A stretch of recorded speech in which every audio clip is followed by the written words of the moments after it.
Hey, what's up folks? I'm Ishi and this is going to be a quick video about this. This is a solo finisher by LCB for the Super Meteor 650, an alternative to the solo finisher that Royal Enfield makes for the SM. I personally don't like the design of the RE solo finisher, and this one here is the only alternative available, so I bought it for about 1800, which cost much lesser than the RE solo finisher.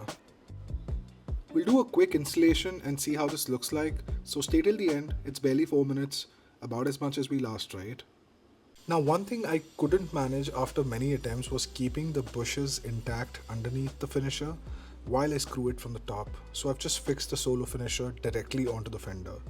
See, these are the bushes I'm talking about, and in the LCB installation video, the guy just places them just like that.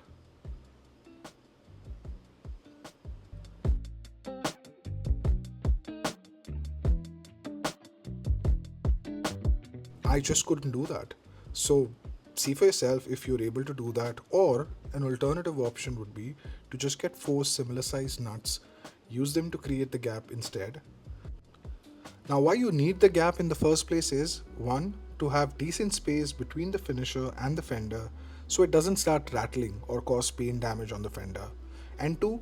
Use the gap to loop in your strings or bungee cords to hold any luggage you might want to carry. Okay, so it's done and this is how it looks. I like the finish of this one, more satin than chrome.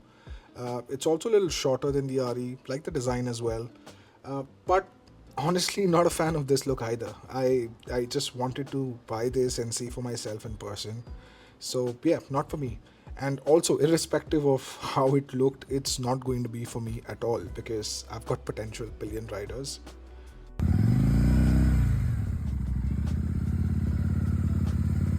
So yeah, not practical for me at all. My wife is against removing the backrest also, so forget about taking the seat off completely. No chance. But if I had a choice to keep a single seat bobber kind of look, I'd much rather just keep it clean like this, maybe find a piece of leather to cover these bits. That's what I would do. So to all the guys out there wanting to sport the single seat style, I envy you guys by the way. What would you prefer? The RE finisher? This LCB finisher? No finisher at all? Or just keep it bare with some minimalistic leather bit? And to all the guys who have to keep the pillion seat and cannot choose any of these options, this video was not for you. God knows why you watched it anyway. We cannot do this stuff. Nope. That's it from this one.